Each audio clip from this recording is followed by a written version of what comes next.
following is a GNC podcast production.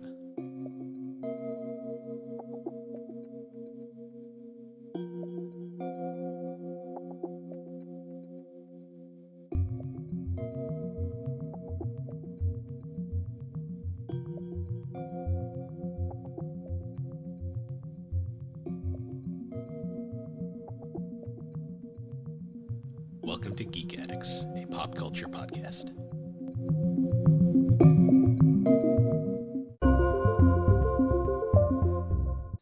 Hello and welcome to Geek Addicts, the pop culture podcast. My name is Matt. With me is Mr. How Does He Do It, Bill Barber. Your guess is as good as mine, to be honest, at this point. Oh, this has been a long week. You know, I love looking at the contrast between, we have the video versions for these, and I love looking at I record 3DO on Tuesday, and then we record these on Fridays. And if you look at me in the 3DO episodes, I'm all like full of energy and awake, and then you look at me on by Friday, and I'm just dead. Yep.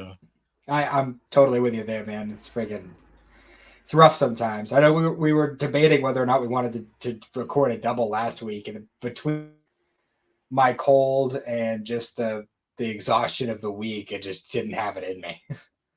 Yeah, I ended up staying up super late because I had to do some editing that night. Anyways, that whole weekend was just rough in general with everything. But Alex is doing better, thankfully, and well, I'm glad to hear it.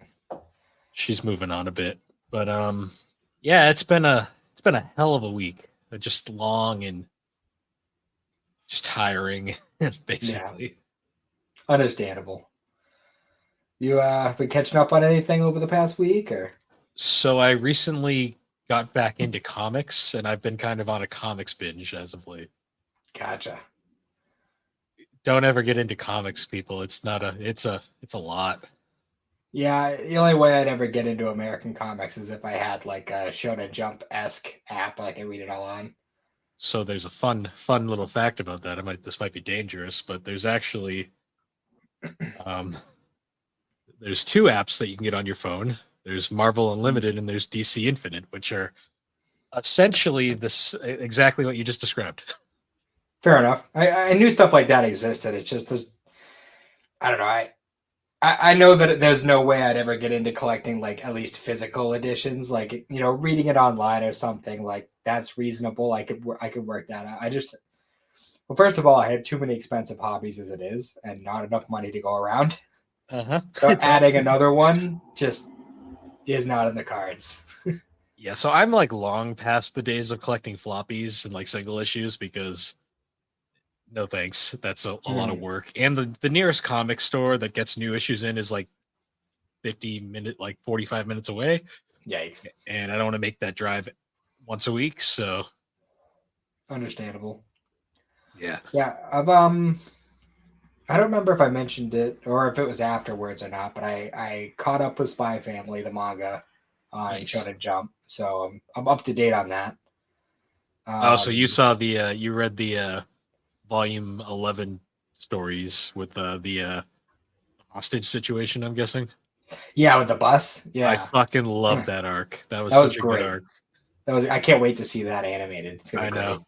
Well, I just can't wait for the ending, like the ending, like payoff of your fucking running to the disaster. Yeah, it's great. It's like, ma'am, how did you get here so fast? Oh, I ran.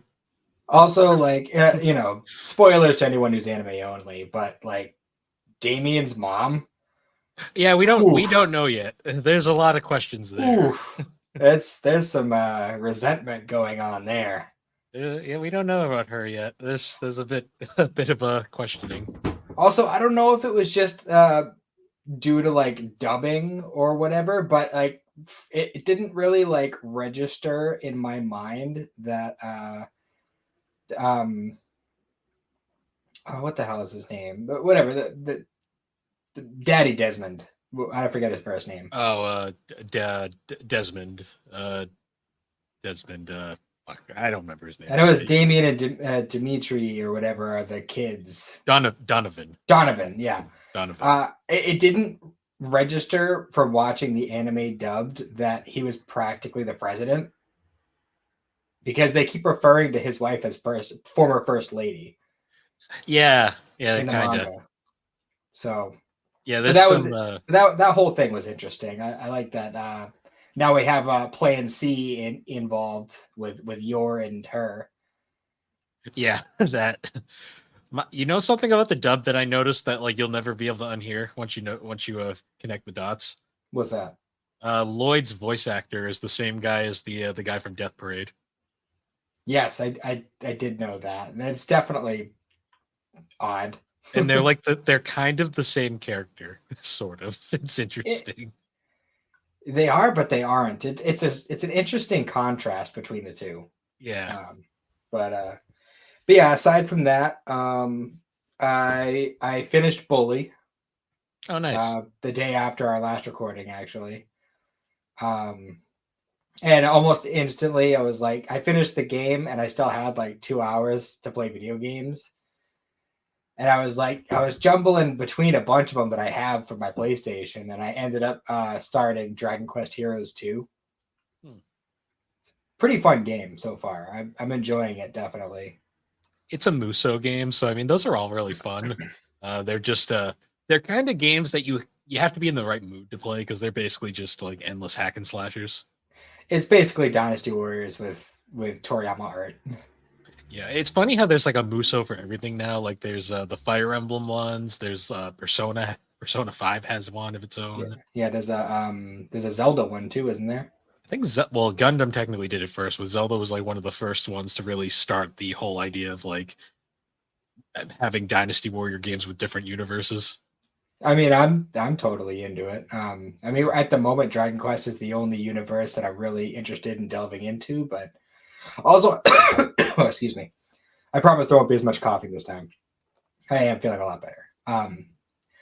But I found out after I started playing it that um, Dragon Quest Heroes was released like as like a combo pack on Switch, but only in Japan. And I'm so butthurt that we didn't get it here. To be fair, the Switch version of Heroes is not very good. Yeah, still. Well, I mean, it wouldn't bother me as much if the PlayStation version had couch co-op. True. The thing about the Switch version is that it's one of the games where you really notice how underpowered the Switch was in comparison. Yeah, that's fair. Because you look at certain things and you go, ooh, like that's not as nice. Yeah, I mean, but at least with graphics wise, like because of like the Toriyama art style, like I don't think the graphics would suffer very much. It's so the models aren't bad. It's more the environments and it's pretty distracting. Like That's understandable. it's one of the ones where people were really kind of like, oh, that's pretty noticeable. Yeah. But I yeah, mean, it's not as bad as Mortal Kombat 11, which is like, holy shit, like that. It yeah, looks terrible, yet it plays great, which is yeah. kind of an interesting contrast. I've played that one on Switch too. I totally know what you're saying. Yeah, like it's amazing it runs, but holy shit, it looks terrible. Well, that's the thing is I don't mind like a graphics dive as long as you keep the playability of it solid. Like that's how The Witcher is. Like the graphics for The Witcher isn't like it's definitely took a serious nosedive on Switch, but it still plays smooth enough. Yeah, So I mean, for that at least, I'm okay with it. But yeah, aside from that, I'm really close to beating Chrono Trigger. I'm on nice. the like little side quest stuff at the very end. Okay, I won't spoil it, but Chrono Trigger has multiple endings, so Yeah, it's like 16 endings. It's different yeah. endings. I did want to ask you though, does it matter the path I take to fighting Lavos? Because you can fly there on the Epoch, you can jump in the bucket, or you can go to the castle. You're Does not that supposed to you're not supposed to fight him right away. You're supposed to go through some of the stuff first before you fight him. Yeah, I definitely intend to, but there's three different ways to get to him. Does which path you take, whether you go to the bucket or take the ship or go to the castle, does that affect the ending, or is that I just three it's paths to the same goal kind of thing? I honestly, it's been forever since I've played. I think they result in different endings, Okay. so it might be a good place to save and then have as a backup save. Yeah. Well, I mean, at least for this run, I'm planning to just play it as it is and just kind of, I don't know, just do whatever my instincts tell me to do. But aside from that, um, like whenever I go back to play it again, like if I can find a guide that will tell me how to trigger each different ending, but without actually spoiling what the ending is, then that's probably what I'll try to do. But at least for now, I'm just playing it through as a game and Yeah, letting things happen as they happen. that's the best way to play it the first time around, just to truly experience it. It's a fun game to replay though and get the different results. Yeah, for sure. I've been enjoying my time with it for sure. Yeah, Um, collecting wise, I don't know if I said it yet on here, but I'm on a bit of a self-imposed like hiatus from video game collecting for a little bit, just because mhm. I don't want the hobby to get ruined for me, because I was kind of getting burnt out with it, and I was like, I need to take a break. It's too expensive, and I'm not having fun right now.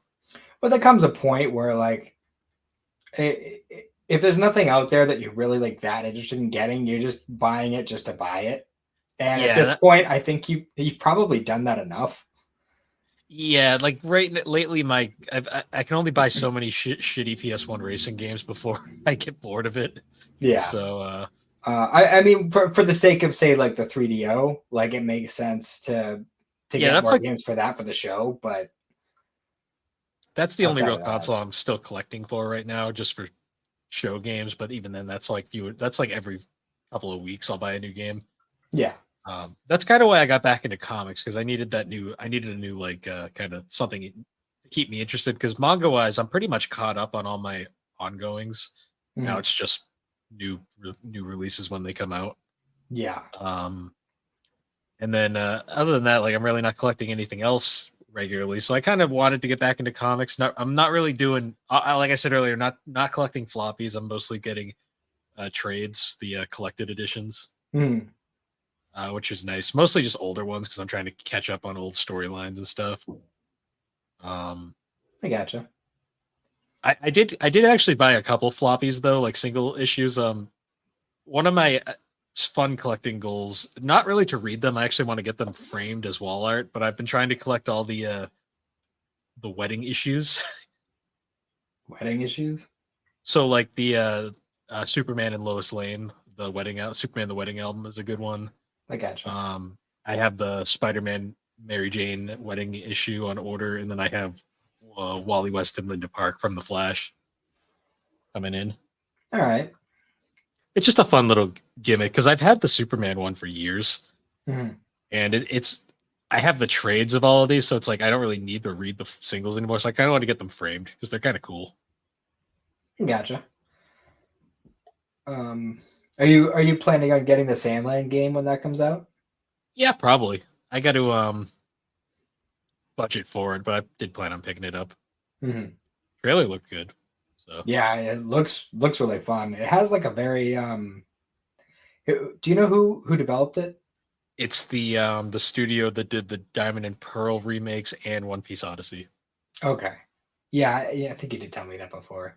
And I was gonna say, like, when I was looking at the trailer and the gameplay footage and stuff, it looked very it looked a lot like Kakarot.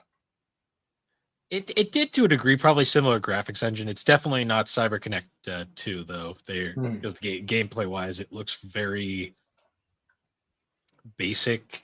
Um, Not in a bad way, just in that kind of like serviceable way.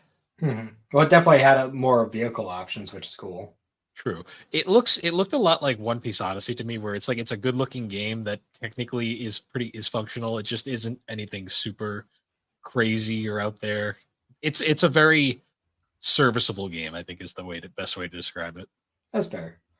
I have it on pre-order, so when that comes out, I'm definitely gonna be jumping into it. I'm excited. Yeah, I'm keeping an eye out on new releases. It's kind of like when the time comes. I'm pretty We much. mentioned. Mhm. Oh, go on. I was just gonna say I'm kind of going on a Toriyama binge right now. It's Yeah, between Chrono Trigger, Dragon Quest. I've just finished the Cell arc this week of Kai. Taking a little break before I jump into Boo, but yeah, the Sandland game coming out. I'm kind of going crazy with that. No, I gotcha. We mentioned Spy Family earlier. Me and Alex are going to see. At the time of this recording, we're going to go see it tomorrow, so that's kind of cool. Cool. We're Yeah. probably going on Sunday, so Oh, nice. Yeah, there's a bunch of people in the community that are going to go see it, so mhm. I'm looking forward to it. I like more Yeah, Spy me too. Family. Definitely. Um, yeah, nothing else really there other than that. You want to jump into our topic? Sure. All right. So for this episode, we're doing a bit more of a chill episode, kind of like how we did a while back. We did our talking about our favorite movies. This time we're going to do an episode talking about our favorite TV series. Um, so we decided for this episode we're going to have a kind of a self-imposed. We're going to keep anime out of the discussion for this one because honestly, that's probably its own episode at some point in the future. Just getting deeper, like doing a deep dive into animes and stuff. Yeah, I mean we've kind of already started that with the individual episodes with Dragon Ball, Yu Yu Hakusho, Yu-Gi-Oh, all that. Yeah. So for this, we're gonna keep the animes to the side. Um, I think otherwise though, it doesn't matter if it's cartoons or live action. We can talk about any sort of show we watched back in the day. Yeah, as long as it's not Nickelodeon live action show. Yeah, those have been ruined. I've already talked enough about those on GNC. Like it's funny, I rewatched that episode and like I'm already like my opinion's already changed from then. Like I've already have it's like it's gotten even more negative since then. And I'm just like, Well, it's one of those things where you sit and you stew on it for a while, and yeah, and then you kind of rethink about it and you're like, wow, these shows were really not great. mhm. But yeah. I don't know where you want to start, or how we're framing it. Like, we just talking like childhood shows, or I was thinking childhood teens, just stuff we've been watching. fair enough. Um, I mean, because frankly, I don't watch a lot of TV anymore. I'm not gonna That's lie. fair. I kind of stopped around my teenage years, so that probably will work out fine in that regard. Because once I hit the teenage years, it was basically all anime from there on out, and like a few specific things, but nothing super major. Yeah. Well, the first couple ones that come to mind for me personally are like the Nickelodeon cartoons that never seem to end, being SpongeBob and the Fairly Odd Parents. See, it's crazy to me with Nickelodeon because I still remember like the early '90s when Nickelodeon was like, I swear, like 60% of their shows were the Klapski Kupsko shows, Mhm. like Rugrats, All Real Monsters, the Wild Thornberries. I still love Rugrats. Rugrats is good. There was some fucked up episodes of that show. I'm not gonna lie. Yo, that remember the episode where freaking where I forget, I think like Tommy took off his diaper or whatever, and then like Phil and Lil take off their diapers, and they're looking at Yeah, each other like, Lillian, Philip, like they're just like in shock. Like, yeah, like stuff that goes over your head as a child. Um, I remember the episode where Tommy gets fucking like abducted in the oh yard. yeah, and Like, they try to like ransom him because they thought that he was from like a rich family or something. yeah, no. If you actually read the note, they were gonna kidnap Donald Trump's kid. It is the most Oh fucking god, hilarious shit. It's like wow. It's like, Jesus. and then you're like looking at the neighborhood there, and it's like, why he would never be living in this neighborhood. No, Like, you'd have let's a be way real. nicer house than that. Yeah. Although, Yeah. although you got to admit, like friggin' for a dude who's like pretty much just is like a self-made, like I make toys and sell them to these companies kind of guy. Like, he had a nice ass house. Oh, yeah. The Pickles house. He had a big Yeah. ass house. Except in some season episodes where it was decrepit as fuck because they had for the episode. Hmm. um, yeah, that show was fucking weird. You know, Like, I love that show because it's just such a solid example of parenting in the '90s. Like, oh yeah, and how it's so true. like I always just remember like I always remember the Ice Cream Mountain episode where it's just like Stu and what was Stu's brother's name? Drew. Drew. So, yeah, Stu and Drew are having like a golfing like match because they're trying to one up each other, and Mhm. then the kids are just like fucking like getting inside all the shit. Yeah, because they were told that they were gonna get ice cream. Then they like, oh, we're gonna stop and do putt first, and Yeah. they see the ice cream part of the mini golf thing, and they yeah, that show is Oh yeah. great.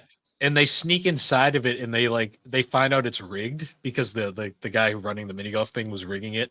Yep, And they end up actually pulling the paper that was rigging it out and they end up getting holes in one. it's awesome. It's a wicked fun show.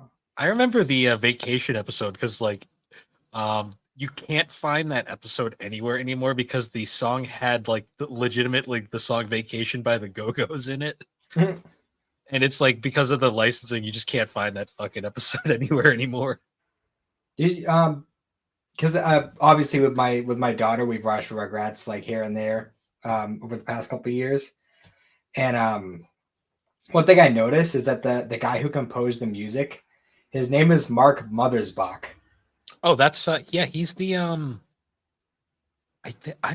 I'm pretty sure he's the guitar player for a band. Yeah, actually, now that you mention it, I looked into him and he's done a bunch of stuff, and I'm pretty sure he's like a well-known guy. Yeah, he's from he's the lead singer and keyboard player of Devo, so the song Whip It. Oh, okay. So it all makes sense.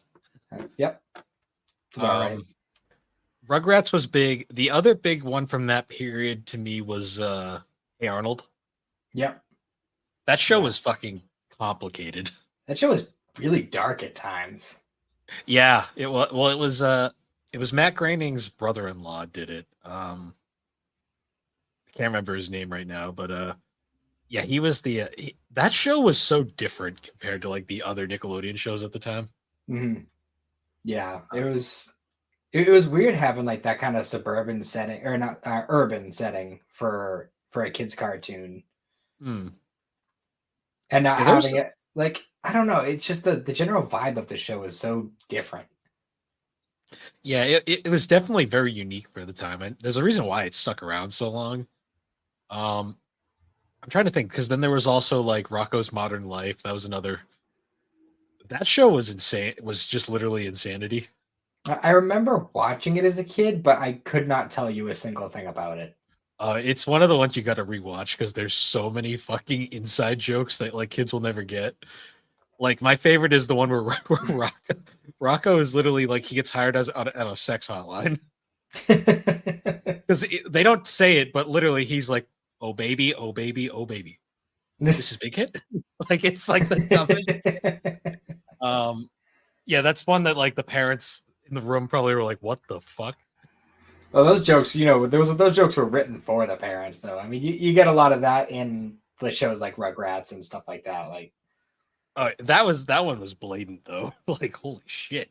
oh yeah, for sure.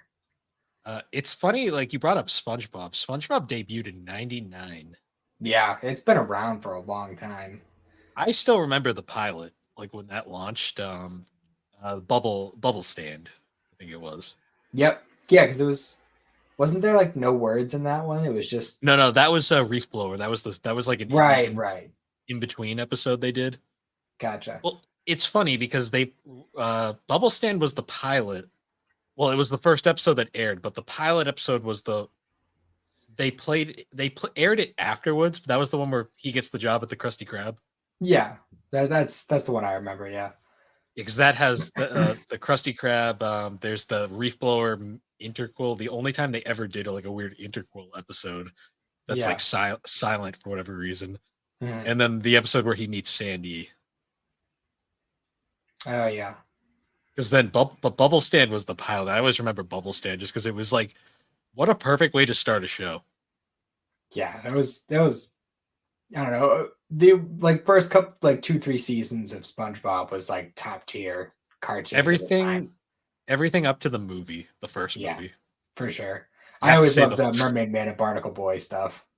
yeah, like because that was an inside joke because it was Ernest Borgnine and I'm forgetting his the other Barnacle Boy's voice actor. It's gonna bug the shit out of me. Well, I don't know. The joke went over my head. What's So it was okay. So it was Ernest Borgnine and Tim Conway. Tim Conway was Barnacle Boy. They were the main characters in the show McHale's Navy. okay? So there was just a reference for the adult for the parents watching that watched that show back in the day, but they're literally just playing their characters from that. That's pretty funny.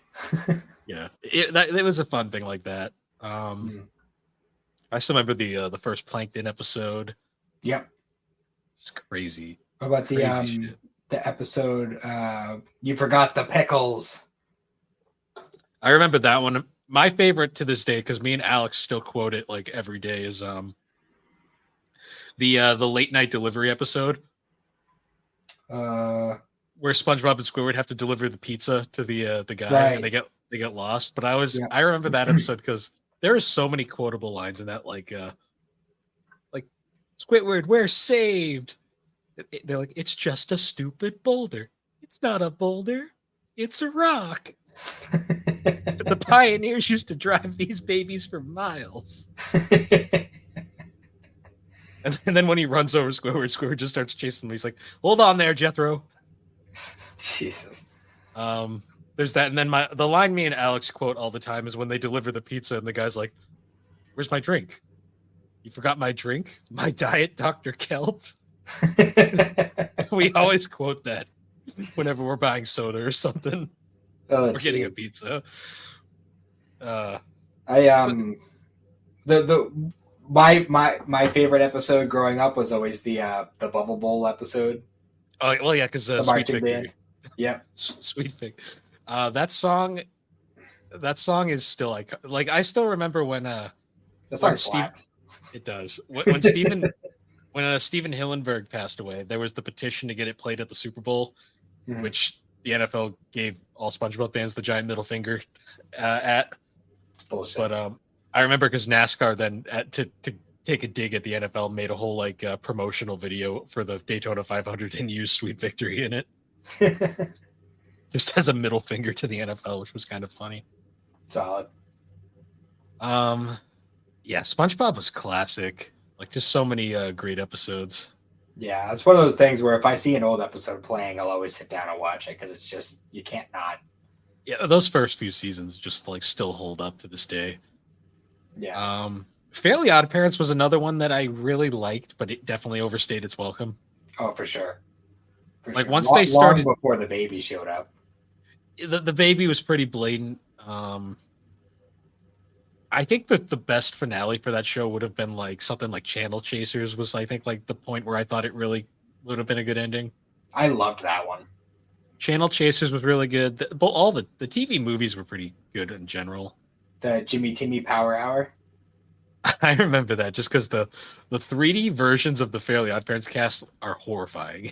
Nowadays. Yeah. You want to talk about horrifying 3D cartoons? Have you seen any images from the Rugrats remake? Ugh. Yeah, it's I watched one episode and I just went, yeah, they're pandering at points and it's just not the same.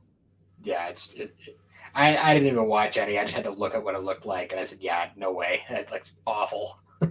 Yeah, I watched one episode just out of curiosity. And I was like, "Yeah, I'm good. I'd rather watch All Grown Up." For anyone who remembers All Grown Up. Oh yeah. See, I liked that original episode, or like the little TV special they had for it. But yeah, when they made a whole series out of it, it was like, eh. It was fine. It wasn't something that I look back on fondly or anything, but I know that all grown up to them was like 11. Yeah, which at the time, well, I mean, when you kind of grew up with it, so at the time that did feel like an adult. True, that's true. Oh, speaking of SpongeBob, I kind of wanted to bring up the whole like metaphor of SpongeBob, where like when you're a kid, you very much relate with SpongeBob, but then as you grew up, you slowly start to relate more with Squidward. Yeah, I mean, in a way, I've always kind of been an old man at heart, so while I've definitely found Squidward annoying as a kid, I got it. It's like my annoying neighbor is at it again. Like, Well, it's like nowadays you watch that and you're just like, I understand this man on so many levels now. like he's sandwiched between the dumbest and most annoying people of the entire town. Like, He works a crappy job, not like gets paid bullshit, just wants to like enjoy his like life, but like everyone just like shits on everything he does. remember the episode where he quits his job over the Mr. Krabs' first dime? Yeah, and then they go on strike. Yeah.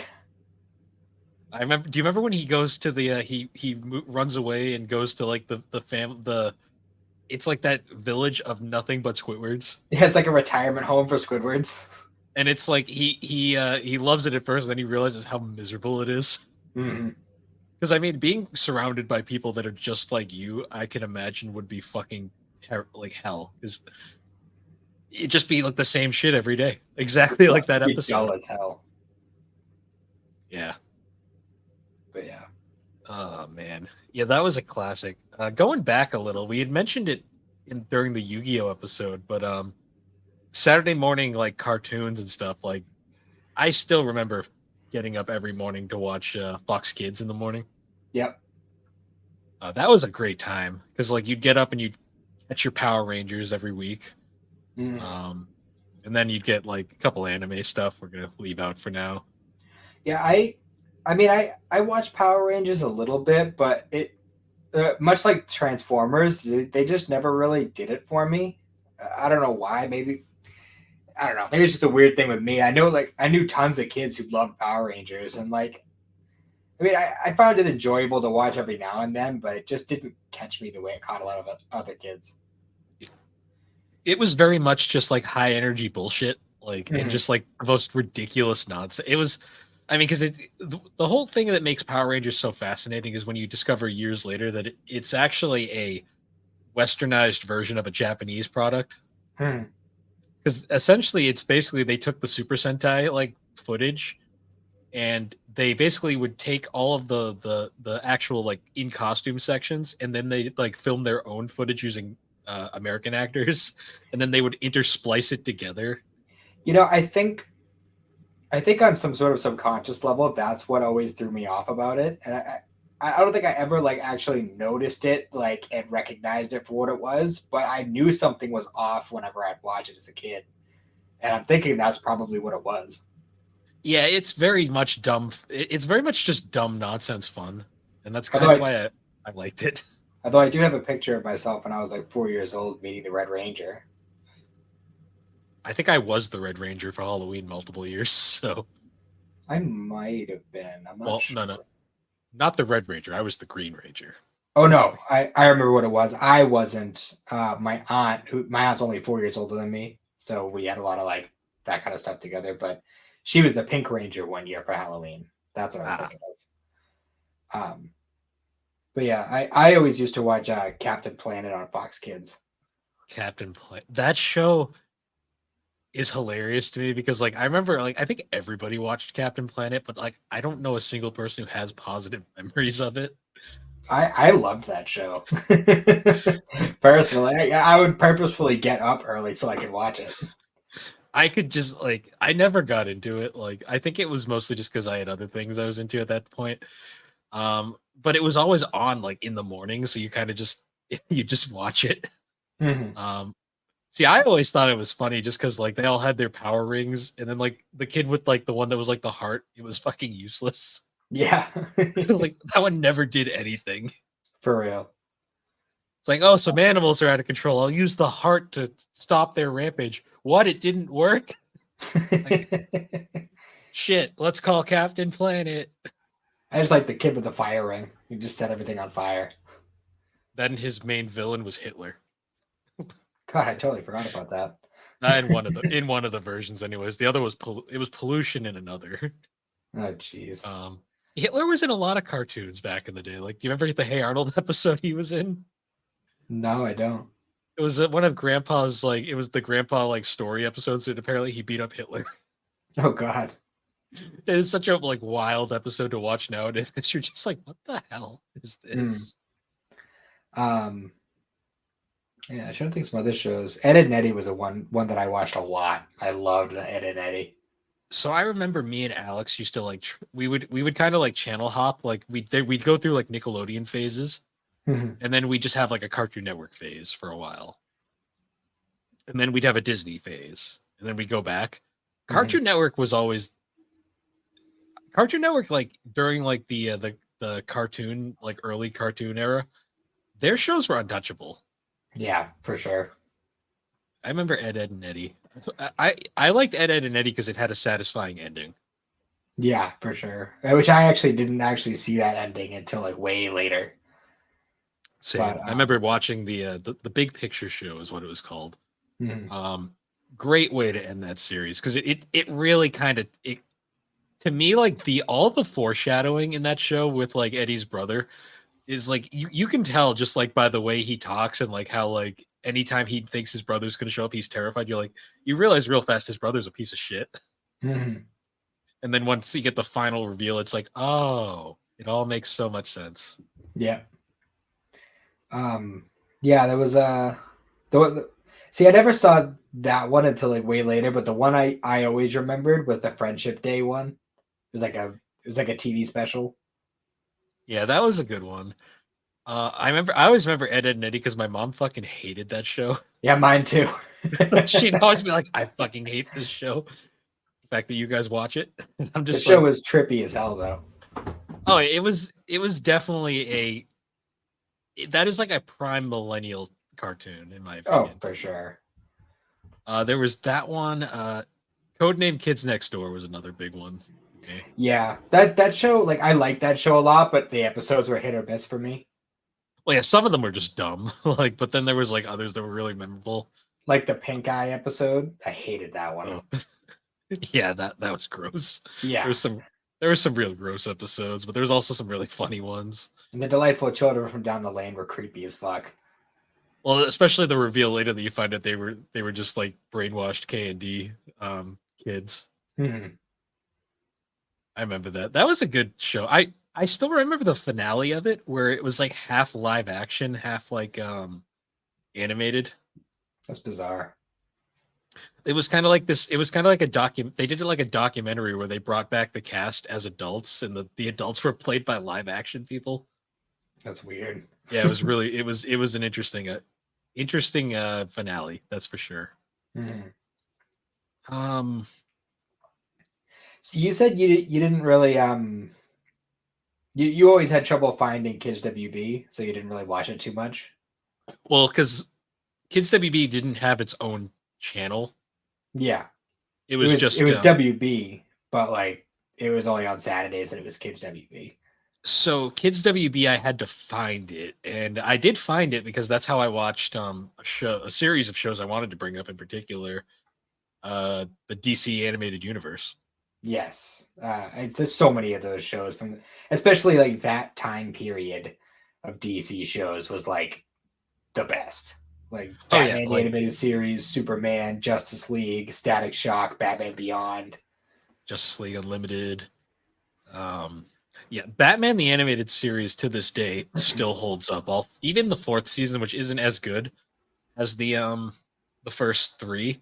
Mhm. Even then, it's still just as good. I loved. I mean, I'm a huge Superman fan, so I loved Superman the animated series. Mhm. I need to go through some of those shows again. It's been a while. They all hold up super well. Batman Beyond in particular, I really liked. I just wish that Um, one had a more satisfying ending because it just kind of ends, and it's not even so like a big thing. It just kind of stops. it it got a conclusion in Justice League Unlimited. There was one episode that kind of explained how it ended. Mhm. Because for a while, I always liked to think that like the movie Batman Beyond Return of the Joker was the ending. Mhm. 'Cause that would have been a really good definitive conclusion, but they did actually do an they did an actual proper ending to it in uh Justice League Unlimited later on. Well, that's something at least. Um, yeah, I always hoped that there would be more like crossover. I mean, they did do some crossover stuff, but like Well, yeah, for because there was go ahead. there was a ton of them in Superman. Yeah, well, there's a lot of like with like Static Shock did crossovers. Like they had a crossover with Batman Beyond and Batman the Animated Series and stuff. I think. Superman had the famous World's Finest cross 3-part crossover Mhm. with it was where Batman, the Joker is running amok in Metropolis, so Bruce Wayne has to go to Metropolis to stop him, and then there's a whole like subplot there. Mhm. But yeah, there was a lot of that kind of stuff. Like they had the Static Shock Batman Beyond crossover where Static goes to the future and meets his future self and all that. Oh yeah, I remember that one because Static Shock was funny to me because at first if you didn't know, if you weren't a Marvel, I mean not Marvel, if you weren't a DC fan, I guarantee you wouldn't even have realized that was part of the DC universe at first. Mhm. I loved early on though how like originally they kind of were like trying to make it seem like it was a that Batman was like because he read Batman and Superman comics in it. Yeah. Well, he'd also talk about how big a fan of Green Lantern he was because this was the time period where it was the it was the Black Green Lantern that at John that point. John Stewart. Yeah, so that Yeah, was I don't actually know a lot of their alter ego names. so it's really funny about that because Superman the animated series actually was doing a lot of setup for the Justice League show. Mhm. Because they had the World's Finest crossover that everyone remembers. There was they did an episode where he races the Flash, so they introduced Wally West. Yep. And then there was a Green Lantern introduction episode, but at the time they used the current Green Lantern in the books, which was Kyle Rayner, who it was. So Green Lanterns are really confusing because there was in just for some comic back context in the book the comics there was an event in the 90s where like the main Green Lantern Hal Jordan went crazy and killed the entire Green Lantern corps. Oh, geez.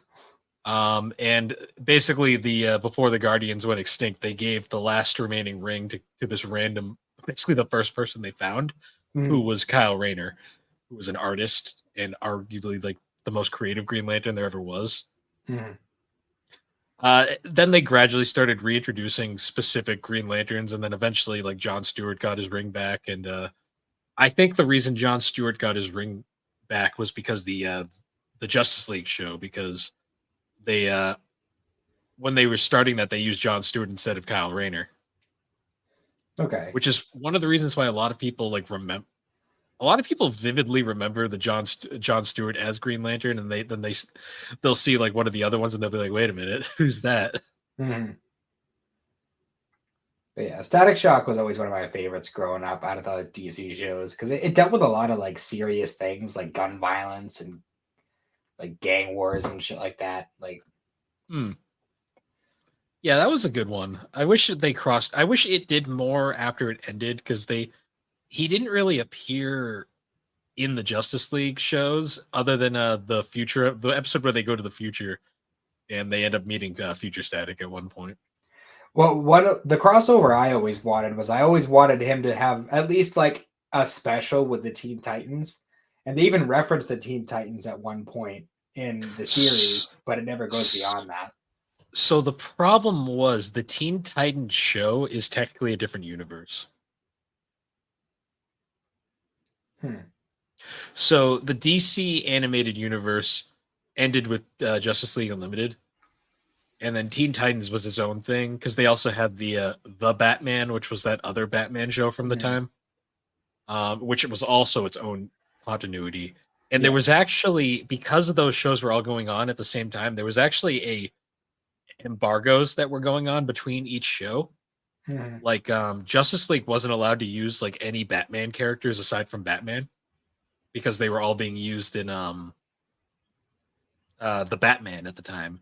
And Robin couldn't show up because Teen Titans were going on, which is funny because Nightwing appears in one episode at the time as a background, which that's the real reason why those two universes aren't connected, because Nightwing was already a thing by this point, and the Robin in Teen Titans is supposed to be Dick Grayson Robin. Yeah, because he encounters himself in the future at one point, and he's Nightwing.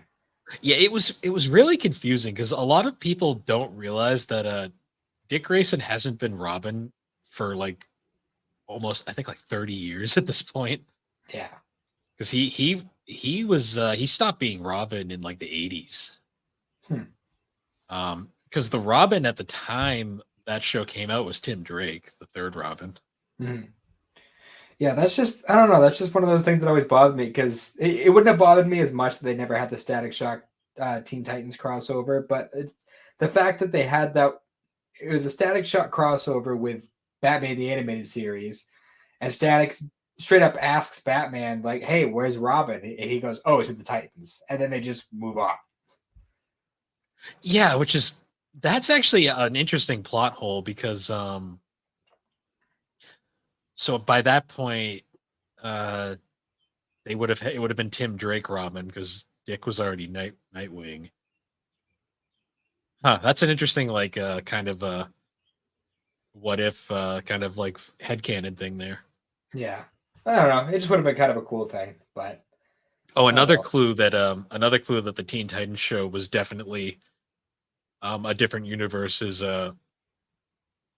when Kid Flash shows up a few times. That's Wally West Kid Flash, and Wally West was the Flash in the DC animated universe by that point. Hmm. Yeah, I don't know what the time frame on the Teen Titans show was supposed to be. I have no idea. It's hard to say, honestly. That all I know is that show really wanted to be an anime, Well, I mean, I think that was like the big thing is they just wanted to make their own anime with DC characters. which they later would do, which is kind of funny. But that show was very much trying to be an anime, and then they and then it got revived as the Teen Titans Go, which apparently is pretty good, but it's not something I'd ever watch. Yeah, Xander was into it for a while, and it just made me angry. It's nonsense. They did do a crossover with the original Teen Titans though, which was kind of funny. I did hear about that. Do you remember the Teen Titans like trip to Tokyo or whatever it was? Oh yeah, I remember that movie. They fought the giant goo monster. Yep, you can find that. It's on Max, I believe. Yeah, a lot of those old DC shows are on Max now. Yeah, you can I was watch. kind of like watching some of them here and there at one point, but it's been a bit. I have the DVD box sets for all the animated universe shows, but like one of these days, I really want to just sit back and rewatch all of those because they are really good. Yeah, me too. Honestly, maybe that's something we'll have to do in a future episode at some point. Hmm. Even if we just tackle like each show individually. I'd like to talk about some of the DC animated movies as well because those are all really good too. Same. And hey, with you getting back into comics and stuff, maybe the near future is a good time to start. Yeah. So moving away from cartoons for a bit, one of the live action shows that I still watch to this day because it is like the perfect background noise for when you're doing something else. You just need something in the background. Hmm. Mythbusters. Yep, we used to watch Mythbusters a lot too. I'll still throw it on all the time and just have it in the background because it is great for just like kind of like you need something just to stimulate your brain while you're doing something else.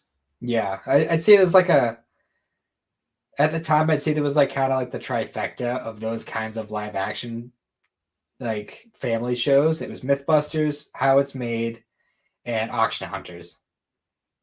I don't remember Auction Hunters a lot. I remember seeing a few episodes. How It's Made, there is an entire, I swear, like that. There's an entire channel just dedicated to How It's Made these days because I swear it's Mhm. always on. Oh yeah. Well, it's one of those shows where it's like that show can go on forever. Yeah. I think all the episodes are on YouTube as well. So Mhm. it's like, yeah, Mythbusters was always fun though, just because some of the shit that they would do in that show was just complete bullshit. Like Oh you're yeah, like, okay, sure, let's for see if sure. this is real or not. Yeah. But yeah, no, I always personally loved Auction Hunters just because it was just a silly show just to throw on, and you know that like a lot of like the interplay between the people, like the kind of conversations and like rivalries and stuff. A lot of that is just played up for the show, but Oh yeah, it's still like really fun and like seeing the kind of random shit that people would leave in these storage units. It's always fun. See, I always watched a similar show that came out later called Storage Wars. Mhm. Although I'm convinced half that show was fake. Yeah. Well, my favorite whenever I'd watch one of those shows is always when I'd see like one of them would open up and you'd see just a bunch of totes of like comics and like uh like figures and all this other stuff, and you'd see like half of them kind of like just like walk away shaking their heads like, oh, I don't want this one. I'm like, what are you, stupid? Like, you any idea how much that shit is worth? Well, my favorite now is like in a Storage Wars, there would be episodes where they'd get like a unit full of old video games, and I'd Mhm. see them be like, "Oh, they pull out an NES, like this is worth at least $200," and I'm sitting here going like, "No, it's not." Like Yeah. it's like, no, you're not going to get like any of your estimated prices, but sure, whatever. But then there's also the flip side of it when they don't open up a big thing of games, like, oh, that's $2 for each one. It's just like, no, you could definitely get more for some of those. Like, Some of them, but a lot of the times, like they'll open up the bucket of NES games and they're like, maybe like $100 for the bin, and I'm just like sitting there going like, maybe, but there might be a gem in there that for all you know. yeah. The best is though when they're like they pull out an Atari, like, oh, I can get 300 for this. I'm like, no, you can't. Like, you're not gonna get $300 for a fucking Atari. That Right. probably doesn't work. Yeah. But I don't know. It's just one of those shows that I always enjoyed throwing on from time to time. Like when I was living in the apartment, like I used to watch Auction Hunters all the time. Hmm. That Um, was a good one. I used to like Trucking War or Shipping Wars for whatever reason. I The don't think one I where ever it's saw like that one. it's just truckers and they like they bid they fight for bids on like things to move, and then the whole episode is about them taking their their their like shipments across the country. That's hilarious. It's dumb shit. It's mostly just because they all have personalities. Mhm. That and one of my favorites is like TV tropes. You know the website TV tropes. I don't think so. It's essentially an encyclopedia of just like internet terminology and like pop culture stuff. Okay.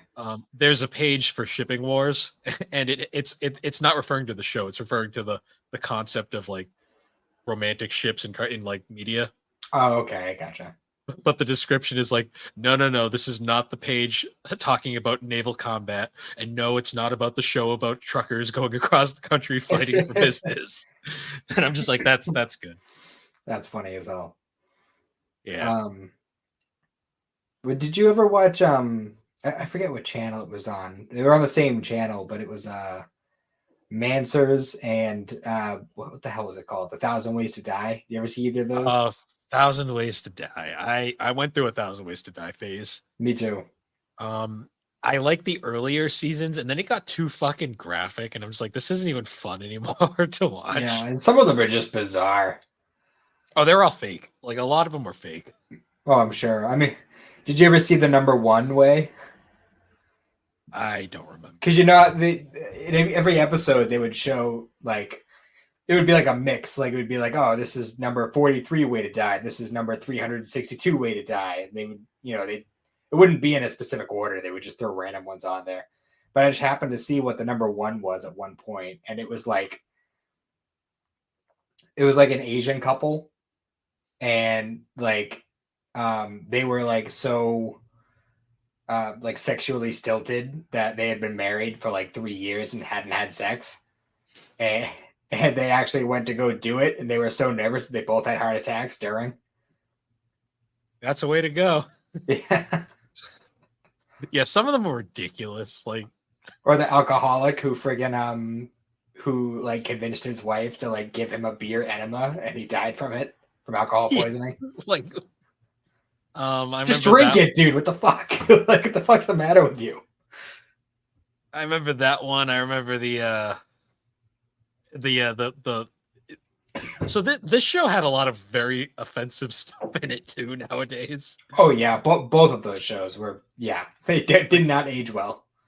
Like there was one where they had like this, like they were making fun of feminists, and like it was like a feminist who mistook a vibrator for like an electric taser. Oh god, Yeah, and it was like, oh geez, like that wouldn't go nowadays. how the fuck would you even make that mistake? Like, I don't know. tasers Their and vibrators look nothing alike. their way of showing that she was a feminist was she had a sausage and she was cutting it with a knife, and I was just like, yeah, that's what they really do, I'm sure. Oh Oh man, God. that was such a dumb. That Yeah. was such a dumb thing. Mansers wasn't any better. It was honestly a lot worse with that kind of thing. You know, a show that honestly kind of aged better though, but finding the show in its original form is almost impossible now. What's that? The original Jackass show. I don't think I ever caught the show. You'd see reruns every now and then. So it's on Paramount Plus, kind of. Hmm. It's like a heavily edited version of it that isn't exactly accurate to the original. Okay. Um, that show was funny to me though because it was like the movies but incredibly tame for TV. Hmm. Some goofy shit. Yeah. Um, Trying to think I'm if there are trying. any more of like those kinds of. Oh, did you ever watch any like the survival shows like Man vs. Wild or Survivor Man? I occasionally, I always found them to be kind of stilted. Okay, that's fair.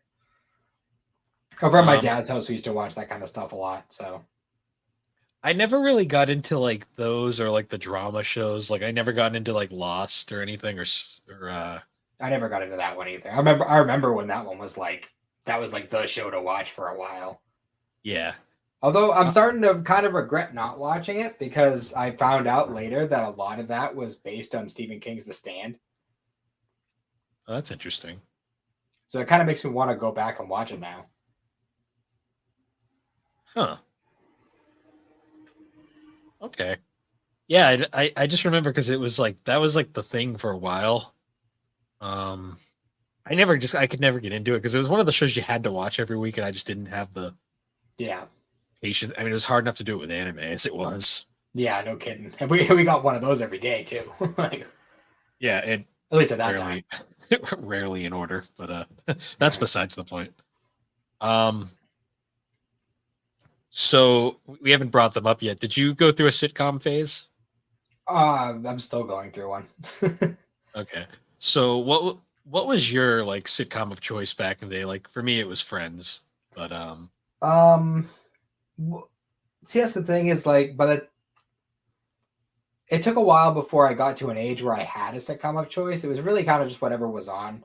My mom's side of the family would put on Full House a lot, and while it wasn't my favorite, it was fine at the time. But at my dad's house, we watched Fresh Prince, and that was definitely the one I preferred. yeah, for me it was like Seinfeld was always on. Um, Friends, of course, that was the big one. Like that was the one Mm, that I like. I mean, I still watch Friends. Like the way I see it is everybody has their one sitcom that they absolutely adore, and then the rest are kind of just take it or leave it. yeah. Like for me, it's Friends, but I do like a few other ones. Mm. Another big one I really enjoyed was Home Improvement. Yep, I like that one a lot too. That one definitely It, had a super 90s feel to it though. well, it was just Tim Allen being Tim Allen. Yeah. And Roseanne, that was another one my mom used to watch. I remember Roseanne.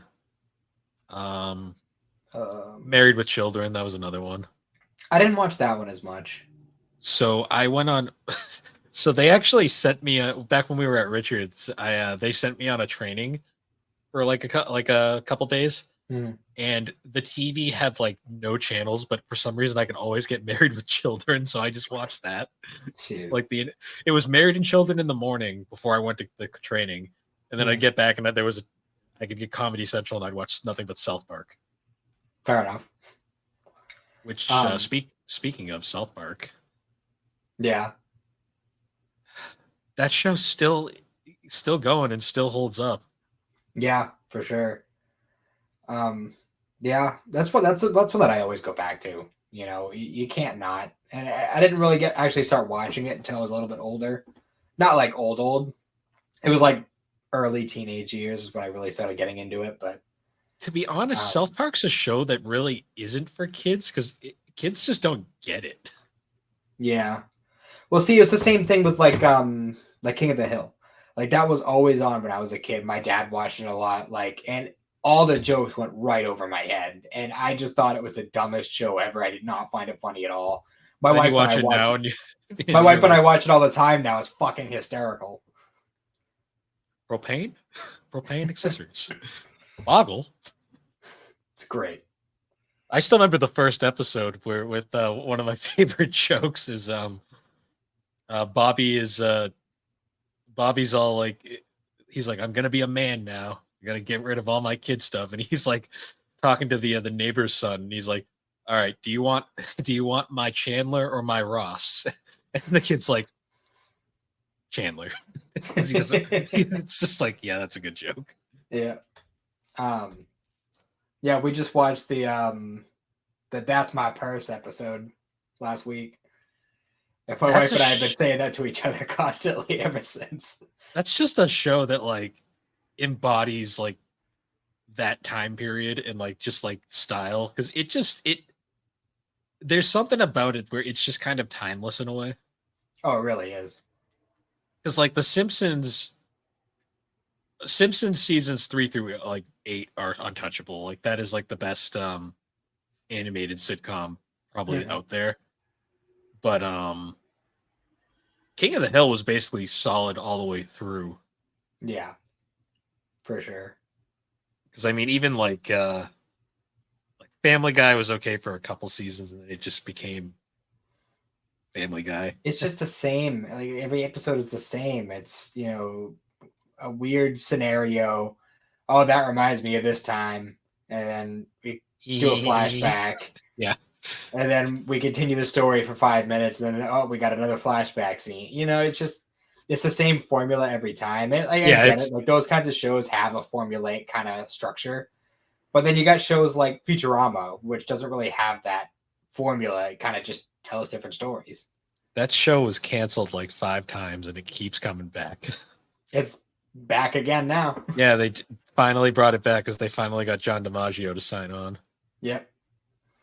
I love that show because every episode had like a subtitle, and like one of my favorite ones is like when it came back for like the 4th time, it was like Futurama. It just won't stay dead. I love like the in-universe jokes they make with that too. Like a lot of times they've been canceled and stuff. Like we've been canceled. They've done that so many times. It's so funny. Good news, everyone. The idiot network people were fired for incompetence. Oh, it's great. I always remember that one. Yeah, I remember that one. Then, like when Fry's like, "Hey, look at all those Bart Simpson dolls." Such a dumb show. I still love the episode where Fry becomes smart because he ate the sandwich with the brain worms. Yep. Oh man, that's another show that I always go back to is Futurama. It's just perfect. It had such a good ending, though. I'm kind of bummed it came back just because now it's kind of like, I don't know if they'll be able to end it the same way again. Mm-hmm. I'm upset because I bought the damn full series box set. Now I don't have all of it anymore. The full series box set. Whenever you buy a box set like that, that's like the full series, I'm always like, sure it is. Yeah, well, we'll see in 5 years. It's like the Babylon 5 full complete box set is missing like 3 films that came out after. Yeah. That's the one thing is I fucked up, but I got the box set that's just the series. It doesn't have the movies. So I still need to get the movies at some point, but there's no huge rush on that. It's all on Hulu anyway. Yeah. What other shows am I thinking of?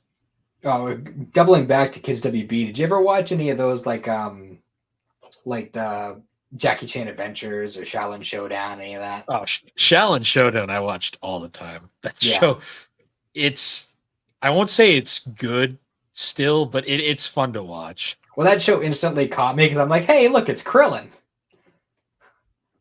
It's such a Dragon Ball parody, like shonen parody. It's not even funny. Like, but it was an interesting show. I like the what were the little MacGuffins called in it? I could not tell you what they were called, but it was basically like the same idea. Shengong Wu.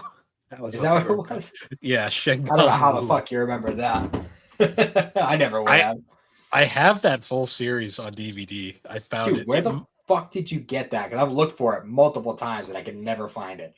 I found them on eBay. I'm like not 100% sure they're real or not. They might be a bootleg for all I know. The only time Uh, I've ever seen that series for sale anywhere was at an anime convention, and it was super bootleg. Like, what? In fact, everything at this guy's booth was a bootleg, and it was very obvious. yeah, I wonder if I can find them again. I found the full series. It was 3 DVD sets on eBay like years ago. See if they still have them. That show was super goofy though. Mm. Some great casting though. They did a sequel series too, didn't they? Yeah, and it sucked.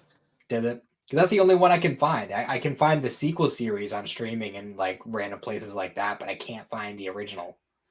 It's also been a while since I looked though. Let's see. So you can find this. Yeah, you can find the DVDs on eBay still. They're kind of all over the place. Oh, no shit. Maybe they were just out of print when I was looking for them before and they just randomly came back. Either that or these are bootlegs. I'm not really Also 100%. possible. I'm not 100% sure. But yeah, I definitely watched Shaolin Showdown a lot. But I also really like Jackie Chan Adventures. Jackie Chan Adventures was. I love the fact that it's Jackie Chan Adventures, but Jackie Chan's not involved with it at all. He's only there for like those little like 30-second clips at the end where it just shows him like hitting a punching bag or something, answering like a question. He wanted like nothing to do with that show, apparently. Well, he would like, I don't know, at least in those little segments or whatever, he would talk about it like it was cool, but Well, I'm sure he got paid a lot of money to say that. I'm sure. But Because I mean, if he really was interested, he would have played himself in the show. True. But I don't know. I personally loved that show. It was actually a really interesting, like I actually had like real story arcs throughout. Like it started out really episodic with the talismans and stuff, but then it kind of goes beyond that and like kind of goes into a lot of like Chinese mythology stuff. And then later on Japanese mythology. Yeah. I always remember too, because like those shows all started on Kids WB, and then after that went away, they just kind of migrated to Cartoon Network. Mm-hmm. Because that's where Justice League and then Justice League Unlimited ended up. Yeah. Oh, speaking of like superhero shows, do you remember the 90s Spider-Man show? Yes. The Spider Blood radioactive Spider Blood show. Xander started watching that. That show is still pretty good. Spider-Man lately. I still the freaking the Black Suit saga. I can't get over the voice actor for that show where he's like, "Shocker!" like screaming. Like, it's been so long since I've watched it, but yeah, Xander's been getting super into Spider-Man lately. Well, he keeps flip-flopping between Spider-Man and Star Wars. Oh, speaking of Star Wars, do you remember the original Clone Wars animations? The like 6-minute ones that would play like in between blocks. The Jendi Tartakovsky ones, the ones that were done by the Samurai Jack guy. I remember them, but they annoyed me when I was a kid because it wasn't any of the same actors, and I knew it wasn't. Yeah, and I mean, unfortunately, you're gonna have to deal with that with these kind of shows. But like nowadays, rewatching them, I still think they're the best things that they did post the original trilogy. Well, I mean, obviously now I'm at an age where I get it. But like at the time, if a voice changed, I was like done with it. That's why I stopped watching Pokemon. Yeah. See, I never noticed as a kid, except for Inuyasha. I somehow noticed that one. Yeah, trying to think of some other ones. Scrubs was like the first like kind of like adult sitcom that I started watching. And I was like really into that for a while. So I watched Scrubs when I was on like back when I was in like JROTC, we had like a training we did during the summer, and I was at the training, and I remember we'd have like downtime and like the TV we had. I remember I went on like a Scrubs binge during that because it was the only thing I could find for a while. But I don't think I ever watched it again after said binge. It holds up pretty well. I've watched it a few times. It's been a bit now. It was really racy for the time too. Yeah, I mean, a lot of those shows were like, it's funny how like certain elements of like shows like that will be pretty dramatic for the time, but then like you watch them now and you're like, oh, that's not that bad. Yeah, that was just the one thing. That was like the first like couple seasons of Scrubs was like really cartoony with the jokes and stuff. And then Yeah. like it's weird because it's like at the beginning the jokes were super cartoony, but the characters were pretty solid. But then as the show evolved, the jokes kind of became more like less cartoony, but the characters were more cartoony, if that makes sense. Yeah. No, I get that. Like Turk started out like much more like of like not like super serious, like he would joke around and like have fun and stuff, but like he was pretty much just a dude. And then by the end of the series, like he's like giving JD piggybacks and shit. Yeah. Um, did you ever go through like phases of just watching like really old stuff? um Not until I was older. So like for me, like one of the biggest ones I can think of is like when I went back and I rewatched all of MASH. Okay. I've only caught like a few episodes here and there of that. Yeah, MASH was a big one. I went through a whole like period where I watched like all of Emergency. Hmm. That was a cool show.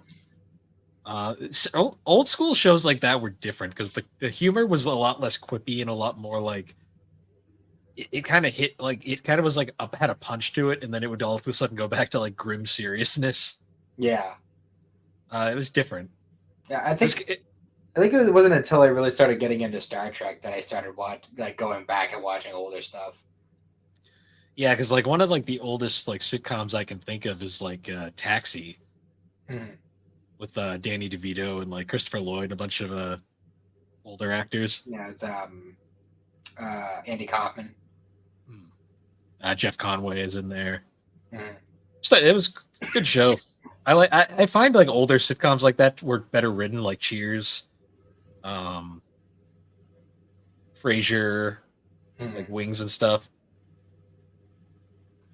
Yeah, we after Francis was born, we went on an I Love Lucy binge. Hmm. It That's was another pretty much good I one. Love Lucy and original Star Trek. Nice. Um, Oh, and I never John Wayne movies. nice. I One show I never got into was I could never get into The Office. Yeah, me neither, honestly. I've I don't tried know why it multiple. just never really appealed to me. I've tried multiple times, and it's just like I get why people like it, but it's like it just does nothing for me. It was the same for me with Workaholics. Yeah, I never got into that one. Like people would Um, always tell me to watch it like a bunch when it was like really big, and like I watched a couple episodes, and I was like, I just don't get it. It just doesn't seem funny to me. yeah, it's like that, and I never could get into How I Met Your Mother. That one I actually really like. I think that show's hilarious. See, I couldn't just because I watched one episode. I'm like, this is a Friends ripoff. I mean, pretty much. But I mean, That that's kind of like how a lot of these kinds of. I mean, all sitcoms are essentially the same when you think about it. yeah, it was It's also different settings and different characters. it was that one, and then also I found out like the ending was really bad, and it kind of just killed any shot of me while I'm finishing it. It grows on you, honestly. Because the first time I watched it, I did not like it either, and it was the same thing with my wife because we recently, like in the past like year or so, watched through the whole series together, and she really liked the show all the way through, and then she got to the ending and she hated it. But like once you give it time to breathe and think about it, you start to realize that it actually is a good ending for the show. Like And then it's one of those then things that does grow on you. it had a sequel series that was so unnecessary. Yeah, I haven't even bothered. Um, but we haven't even brought up that '70s show. That was a big one. That was gonna come up eventually. I watched Yeah, that show like religiously for a long time, and I still go back to it. I have it on DVD. yeah, I've got the box set as well. The final season still kind of sucks, but Yeah, it's not great because it's like Eric's gone, and like Donna Kelso's just kind of gone. sucks in that all season. all the characters are super out of character. Yeah, Um, except for Leo, but I mean, that was just well, Tommy Chong being Tommy Chong. I love anything with Tommy Chong. The ending was okay. I didn't mind the finale. No, the Um, finale was good, and now that '90s show is really good too. I think. that 90s show I like. I like elements of it. I won't say it's a top show for me by any means, but I liked it. I liked I'd some of say the jokes. I'd say when it comes to sequel sitcoms, it's top tier It's because sequel sitcoms generally don't go over well. See, for me, my biggest problem with that 90s show was I liked it all the way through, but I won't lie, I cared more when Red and Kitty were on the screen than I did with any of the new cast. I was kind of like, but whenever the new cast was on screen, I always be like, go back to Red and Kitty. I want to see more of their bullshit. I mean, well, let's be real. Red and Kitty were the glue that held that show together in the first place. Well, I just like their whole like takes on like modern stuff, like when Red discovers the internet and he's like looking up like old actresses. Yeah. And then Kitty's like, "Oh, find me this whatever actor it was while you're at it." And it's just like, I like their dynamic. It's still very good. Yeah, I love Then the like, episode. And oh god, I was gonna say that, and like whenever the old cast shows up, even though also and Jackie were kind of flanderized, but that's besides the point. yeah, I don't like that they ended up together in the end. Well, season 8 fucked up Like that entire. divorced or whatever. Yeah, see the season, the whole changes in the final season of the original show really screwed up their character progression. Hmm. Because she developed a lot from like the beginning to like season 7, and then like Yeah, just all of it's gone now. It's like that's great. like, I really liked the ending, how she ended up with Fez, and then like they just completely just do away with that in that '90s show, and he's like a hairdresser. Well, Something. he was a hairdresser at the end of the original series. Was that what? Well, he was a shampoo boy. That's what his job was. But was he? I forget. In that '90s show, was he like an actual hairdresser? Was he doing something different? I think he was a hairdresser. He'd been Okay. promoted by that. Yeah, because Kitty went to get her hair done and Fez was there. Doesn't he own the shop? I don't remember, to be I honest. feel like he. I feel like he does. And isn't Eric is a Star Wars professor? Yeah. Eric and Donna's cameos were fun, just because they were like probably the most like in character. Yeah. Well, they were kind of like the most like. I mean, out of the kids, they were like the most wholesome couple out of all of them. Well, I liked Hyde and Jackie the most, just because they had like the most development. But like, unfortunately, that's never going to be addressed again. So Nope. They didn't even 'cause- mention him. no, they're not. You know, I mean, obviously everyone knows about Obviously, yeah. Danny Masterson at this point. It's like he ain't getting mentioned once during the show. But that's the thing is like at least with like how Roseanne got canned and they turned it into the Connors. At least they mentioned the character and said, "Oh yeah, she died." Like they could have just wrote it away, being like, "Oh, Hyde's in jail for 30 years or whatever." You know, like they could have just had the one. See, I think the He's still a difference character is that existed. He was there for 8 seasons. I think the difference is like Roseanne Barr didn't get canceled for heinous stuff. She just got canceled because she has political views. Yeah. Danny Masterson is in trouble for some pretty serious shit. So No, I totally understand that. I'm certainly not arguing on his behalf, but yeah, it's I mean, just kind of. I'm just saying the character existed for 8 years in the series. It's just kind of weird not to bring him up. Yeah, and I get why they don't want to, just because they don't want to even touch that. But Yeah. it is a little weird that they don't even they don't even make jokes about the bait. Well, they do find the weed in the basement, but they don't make any jokes really about it. Mhm. That was a fun little. It was a fun little like thing that I didn't have any hopes for when it was announced. So It definitely was higher than the low bar that I expected. yeah, I was expecting it to suck, and it ended up being pretty good. So It was enough for me to actually want them to make more. So we'll see. yeah, it's getting a second season. So. But yeah, that '70s show is definitely a big one for me. What was that? What was the sciencey one that came out years later? The Big Bang Theory. I could never get into that show. You see, I liked all the episodes I saw. I just never actually sat down to watch it. See, It was just for kind of me, like whatever it happened to be on. when that show came out, that was that was during like my period of like being super emo and hating everything. So like when that came out, I was like, this humor is literally everything I hate in the world. Mhm. Which is weird because you'd think that show would be like tailor made for guys like us. You'd think, but it's almost too on the nose, and it's like we watch it where you just go, yeah. Yeah, that's It's fair. like this is what the world thinks we are. Yeah, that's true. But also, it's kind of a generational thing. Like we prefer a lot of people in our age group prefer older stuff. Yeah, for the Because like most part. Yeah. I I watch Friends, and that's a show that's meant for like Gen X. So, Mm. I but mean, I watch a lot of Star Trek. Well, not so much sure. lately. I've been going through phases of it.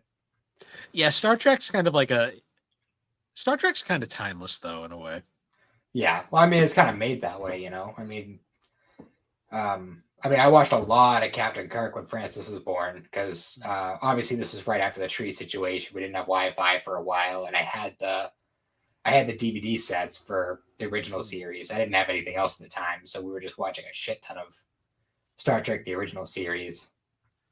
Yeah. Well, Star Trek really was a progressive show. Like there's so much stuff in there that like has held up super well even Mm, today. for sure.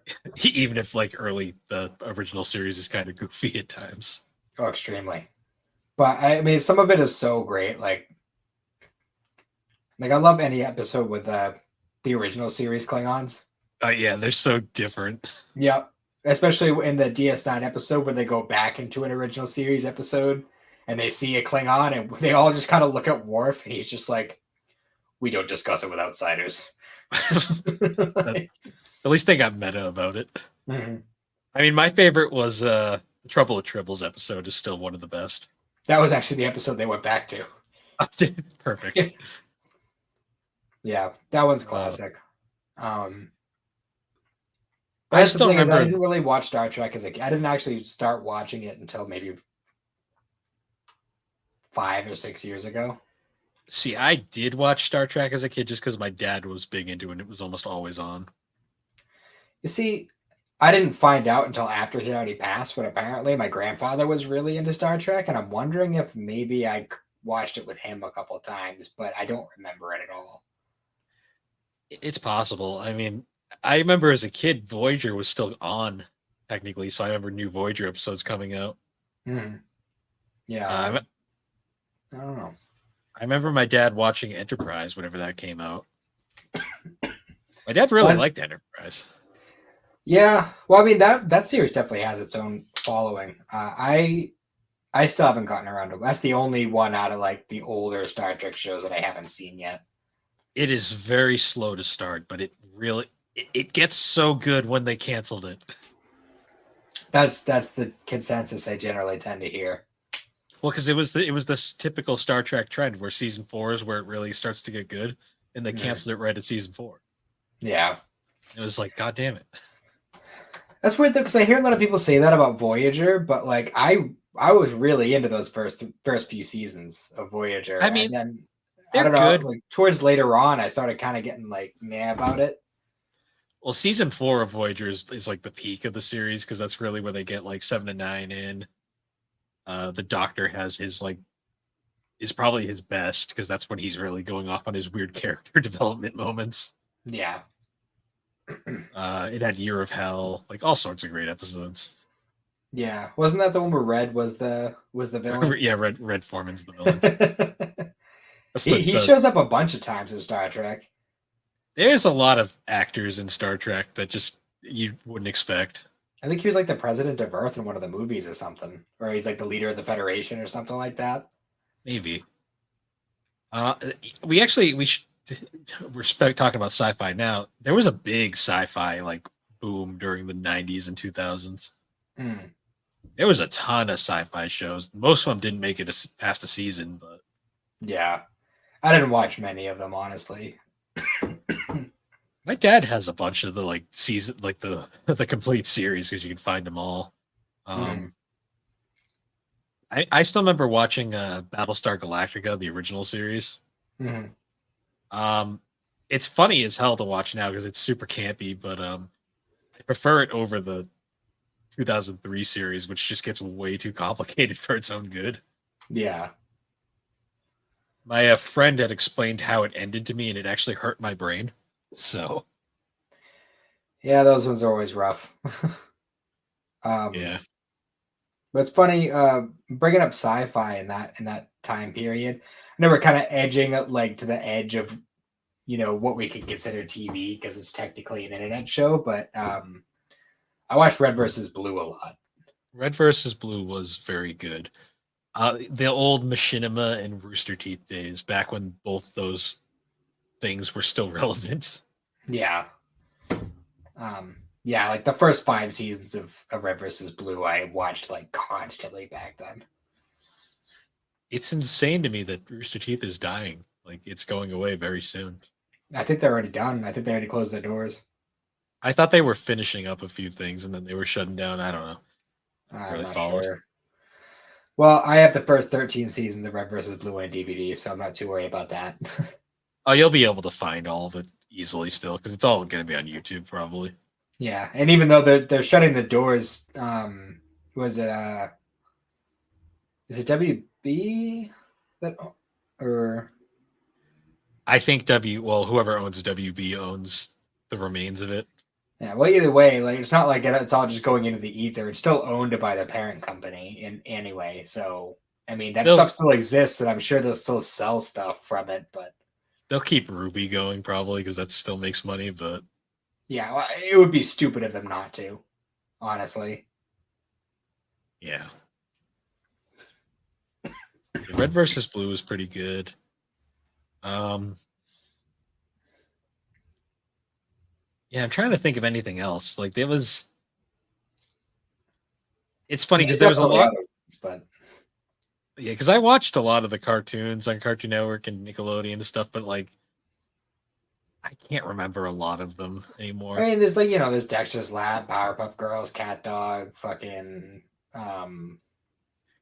Cat Dog is a show that I don't think aged very well. no, it really hasn't because Xander got into it for a while when we were back at the apartment, and I would watch it with him here and there. Oh, excuse me. Um, and like I mean, it was nostalgic, and like I enjoy like watching an episode here and there, but like it wasn't a show I wanted to watch like a lot of. See, my thing with it was like I rewatched it and I was like, this is a very unpleasant show. Like it's literally a character. It's literally a show about these two brothers who are kind of like this weird social outcast that everybody in the world hates for no apparent reason. Yeah, it's like And these then weird interspecies Siamese twins. yeah, and like every episode ends with them getting the shit kicked out of them. It's like this is not a fun show to watch. And speaking of, how do they poop? Like it goes in one end, comes out the other. I don't know. But is it both ends? Like I don't know. I'm so confused. I mean, dog's the one you always see eating. Maybe that's why Cat's so grumpy.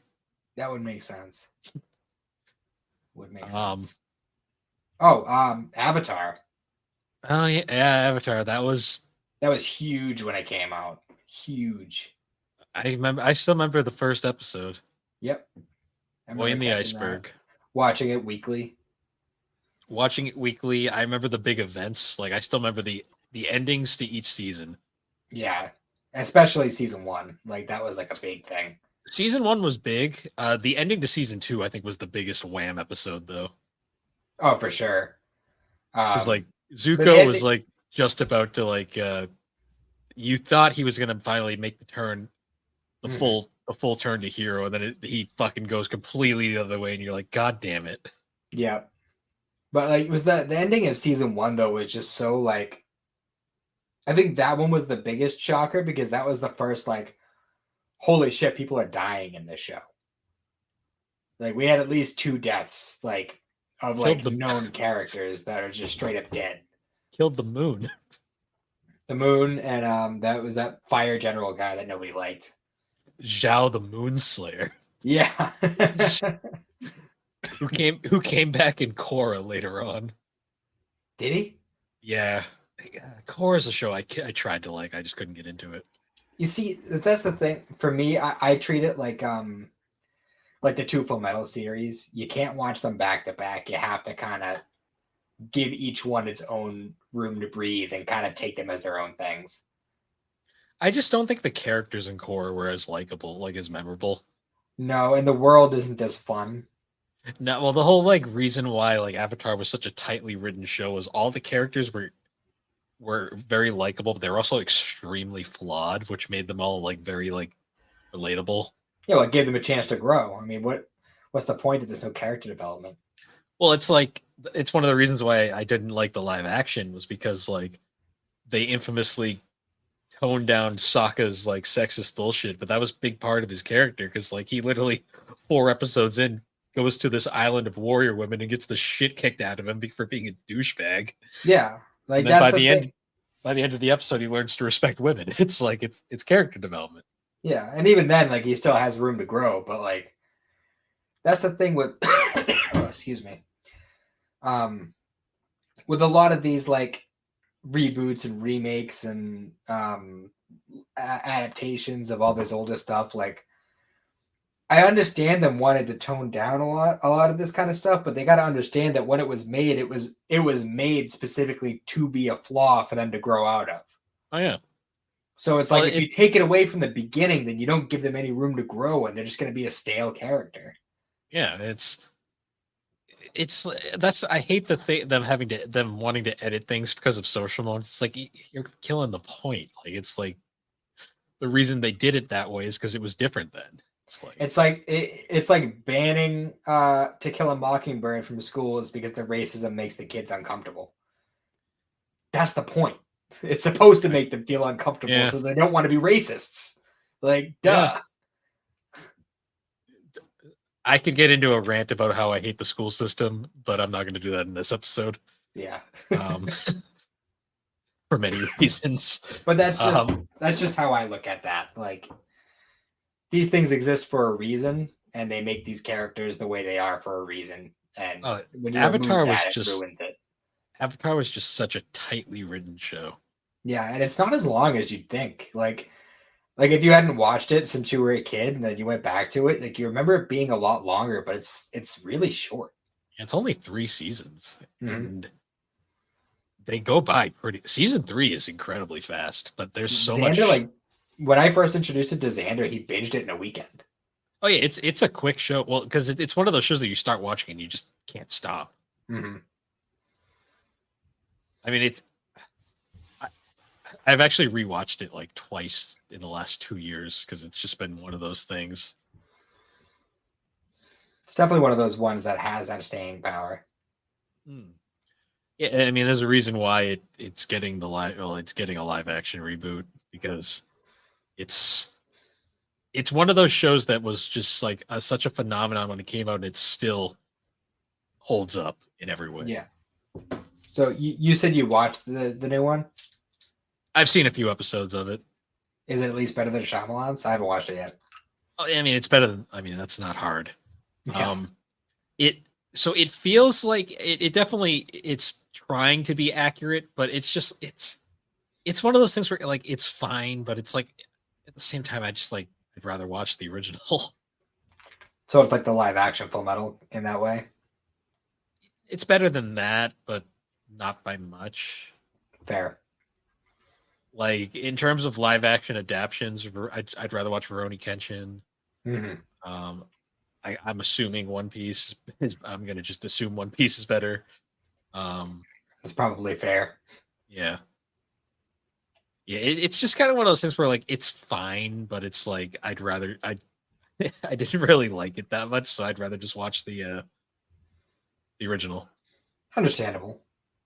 I kind of had this realization that I kind of just prefer animation. Yeah, that's true. Because I mean, like going back to superhero shows, like I've been watching some of the live action CW shows for DC, and they're all pretty good. Like I have my hit or miss feelings with a bunch of them, but like I'll praise it all the time. But Superman and Lois is like one of my favorite versions of the character. Yeah, I want to jump back into the CW shows, but I feel like I need to finish my finish my Marvel journey first before I jump back, because ironically it's a lot easier to catch up with the Marvel movies than it is to catch up with the CW superhero shows. Well, Superman and Lois is fun because that was after they did the whole Crisis reboot thing. So like you can kind of watch that one standalone. Hmm. I honestly watch a lot of them standalone too, which is kind of something I like. I watched Flash before I watched Arrow. Yeah, Flash, I'm so conflicted with. I personally like Flash a lot. I thought it was a great series. I like the show. I just don't like the fact that it's Barry Allen. Yeah, well, I mean, you can. Well, here's my thing. I'm a comic nerd, Yep. and Barry Allen is a very boring character in the comics. Like, because he died in the 80s, and then he was dead for like all of the 90s into the 2000s. And they brought him back arbitrarily in like 2009, and he's been back ever since. But like, I've always thought that he was more interesting when he was dead. That's fair. The thing that bothers me about the CW show, the show's great. My problem is it's Barry Allen, but everything that makes Barry Allen interesting in that show is just stolen from Wally West. I mean, that's fair. And I grew up with it. I grew up with Wally as the Flash, so I've just always had a preference for him. But to be fair, I mean, that's kind of just a theme with the CW shows in general because a lot of the best Batman villains was just thrown into Arrow.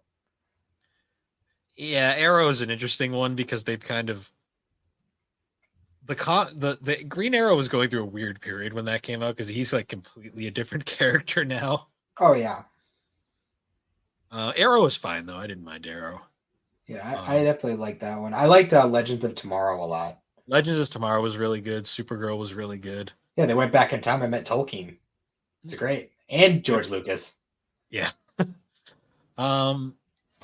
I didn't watch a lot of the other ones, but I love Superman and Lois. That is like Tyler Hoechlin is like I think my favorite live action Superman like ever. I watched a little bit of Supergirl. I watched like the first like season and a half, but it just didn't catch me. I don't know. It gets I'm better. honestly not a super big Superman fan in general, and Supergirl is just as uninteresting to me as Superman. You got to get the right arc to really get you into him. Understandable. But You'd probably like Superman and Lois though, because that show's very interesting. Well, I mean, at some point I'm going to go through all the shows. Like I said, once I finish my Marvel journey, I'm going to double back and hit the CW shows. Mm-hmm. Yeah, I'm trying to think. Other than that, I think we've really kind of covered. We gave like a basic kind of rundown there. I mean, we could probably go deeper into a lot of these shows. Yeah, if I actually took the time to like write out a list of all the shows I watched back in the day, we could definitely talk about a lot more. This was literally just straight off the cuff, off the top of our heads. I mean, we could probably do a full episode about shows like Avatar. I mean, we've already done Star Trek episodes. We're gonna cover. We'll talk about the DC animated universe definitely in full at some point. Mm-hmm. But yeah, I think this might actually be a good point to cut this off, just because I mean I got to work tomorrow, unfortunately. Yeah. But yeah. So we'll probably revisit this topic in the future. But until then, guys, once again, thanks for joining us on Geek Addicts. You can find Geek Addicts on all the major podcasting platforms in its own feed now. I never always have to push that. And you can also find the episodes on YouTube with video versions. Hi, guys. And with that, you can also find all of our links at linktree/The Barber Who Games. And if you'd like, you could join the GNC Podcast Network Discord server, where you can find all things GNC, 3DO Experience, Geek Addicts, talk gamings, anime, or just general nonsense over there. And with that, everybody, we will see you all later. Yeah, have a good one.